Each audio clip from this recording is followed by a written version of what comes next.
I had Aubrey, I got overwhelmed with high school and having a baby, so I dropped out.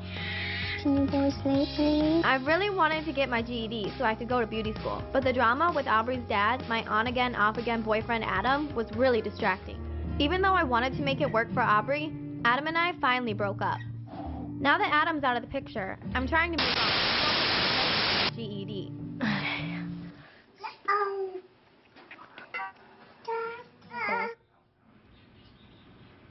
Well, that was another look at life with teen pregnancy from MTV's reality show Teen Mom. We're taking your calls this morning. We have certified sex therapist Emily Diala and clinical director from Living Well Professional Counseling Services, Shanna Lewis. If you have a relationship issue, our number is 713-284-1055. You know, with that scene we just saw, that young lady's lucky that she's able to live with her parents. A lot of girls, it's out the house, you're on your own. Absolutely. All right, let's go back to the phone lines. Good morning, Stephanie. Stephanie, are you with us? Stephanie, what's your question for our therapist? I was wondering, my daughter will be 17 next month, and I was wondering if so, I should put her on the pill or not. She has a boyfriend. Yeah. So, I mean, that's a tricky one. Really, it's not just about making an executive decision to put your daughter on the pill. It's a conversation that you're going to have, and you want to talk to her about whether or not she's making the choice to have sex, and if so, what kinds of contraception is she using, and then talk to her about whether or not to, you know, go on birth control I think pill. you can also bring in the OBGYN to kind of sit down and say, here's what the pill does with your body. Exactly. If you want to do, there's other things that are available. Right. There are a lot of methods. Yeah, but again, kudos for you for actually, you know, coming to her and Being say, hey, supportive. let's talk about Absolutely, this. yeah. You know, the other thing too that we haven't talked about is sex can kill you, or you'll be living with something you might not want to live with for the rest of your life. It's true. A lot of teens don't realize, and adults even for that matter, that a lot of these sexually transmitted diseases can be transmitted not just through, you know, vaginal penetration, but also through oral sex or other kinds of sex practices, and that condoms do not protect 100%. Yeah. A lot of stuff can get through, so it's important for people to know that, and they don't have that information. Yeah. All right. Joyce. Good morning, Joyce. Good morning. What's your question or comment? I am a coach, and I do usually career and business. I have a young lady that I'm helping by request of her mother. She's a tween at 10, and her issues happen to be body images. And that's a real issue today for these young people. What do your therapists have to say to help this young lady move forward? Because she's got so many skills, but being concerned about her body and what she looks like. You're so right about that. And that goes back to that self-esteem thing that we talked about. It does. I think a lot of times young girls do get an image of their body that is not accurate based on a lot of the things we see in the media that are, you know, beautified as being this is what it's supposed to be like. But in figuring out how she can value herself and learn what her own strengths are, having that conversation for parents to be able to encourage her and instill her, these are the things that you are good at, and it doesn't make you less than if you don't look like she looks or you don't do what she does, but you're unique for who you are. Right. And parents have a really big part in helping young girls to feel better. Find that child's gift and help them to succeed at that gift, whatever it is. Yeah, because that's what fills that self-esteem. Absolutely. But oftentimes we do know a young girl ends up in the bed of somebody to say, is this love? Right. Is this love? And that goes back to parents, especially for girls, the father, and for boys, the mother. Right. Think about what you're modeling for them. Absolutely. Have conversations about what the family values around sexuality are and relationships and And the love. thing is, if you think you feel bad about yourself right now, wait till that guy doesn't call back. Right. You know? Okay. Norma. Good morning, Norma. Norma? Good morning. Hi there. Hi there. What's your question or comment for our therapist? My question is, what age do you explain to a child about sex? From diapers to dating. That's the name.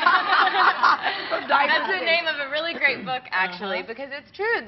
We are born sexual creatures, and so even at that young age, giving them the appropriate names for their body parts. You know, we call an elbow. We should call everything else what it's called.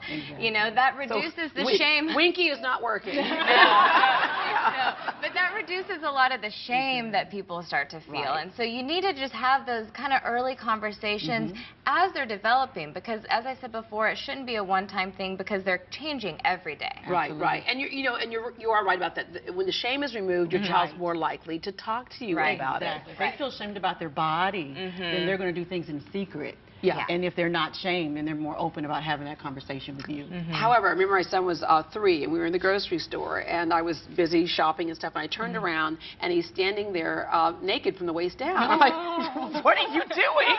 He said, something, my shorts have something on the seam that's bothering me, so I just took them off. And I'm like, oh, no. And of course, to him, he's thinking, why is this wrong? Right. There is no There are shame. guidelines, but no shame. No So, shame. all right, Exactly. Jen, who's our next caller? Exactly. Oh, okay, all right, we have an email question here. All right, so this email question is from Gina, and Gina says, I'm a single mom with 2 kids, new to online dating. When is it safe to have a date come to my home? Wow, that's a big question. Yeah. And I think it's a common question because we have lots of single mothers that are trying to reconnect in the dating world. One of the things I think about is when you introduce someone else to your children, you want to be sure that this is the person that's going to be in your life, because otherwise every time you go on a date, they go on a date, and they didn't ask for that. And so if this is going to be someone that's going to be a part of their life on an ongoing basis because they're with you, then maybe it's time to have that conversation about are we ready for the kids to be entered into this? Yeah, because they probably have gone through some instability to begin with. You want to make it as stable as you want to possible. be very careful. All right, this next one's from Audrey. I have 2 teenage boys who love to go with friends to South Padre Island for spring break. This year, some girls will be staying in the same group room. Oh. How should a mom handle this? You know what? I think you might need to go to Padre Island too. All right, so we get in this thing where we want to trust our kids. We have to establish that trust. We want to let go, but at the same time, Yeah. But dialogue is the key. If we're Right. talking about it, then we can build that trust and keep it. But we have to be having a conversation. yeah. And you can't be naive. I mean, you put teenage boys and girls alone in a hotel Good room luck. together. You're kind of asking for good luck. something. I hope that there are parents going, or at least there's a parent also staying in the room, but it kind of sounds like a recipe for I'm just disaster. going to say this. Yeah, I I'm going can to see admit it. this right now. Yeah. My poor son. Because I'm going to be like, hello, everybody, we're in South Padre. I've got some games and some snacks. All right, ladies, thank you very much for kind of at least opening the door. If you'd like to know more about our therapists from today's show, just log on to our website at greatdayhouston.com. There are programs out there that can help you have this conversation and just negotiate through relationships, adults, kids, whatever in general. And don't forget to log on to Facebook and let us know what you think would be more effective in stemming the teenage pregnancy rate. Is this about moral? Is it about lack of education or lack of self-esteem? Also about who told you about sex? Was it, okay, your dad's an OBGYN. Did he tell you? We had the talk early. Yeah, you had to talk early? My mom. Your mom. Okay, good for you. Okay, well, we'll share some of your comments a little bit later on in the show. All right, warmer weather is hopefully right around the corner, and we kind of warmed up a little bit yesterday, warming up today. Right now, our correspondent Courtney Perna is at a place that'll have you thinking spring in no time. Hi there, Courtney. It's the longest running azalea trail in the nation, and it's right here in our backyard. Coming up, I'll tell you where to go to enjoy this beautiful flora, and I've got tips in case you want to start your own azalea trail at your house. All right, thank you, Courtney. And coming up, a country singer in Katy has big dreams, and not one by one, he's making them come true with his music next.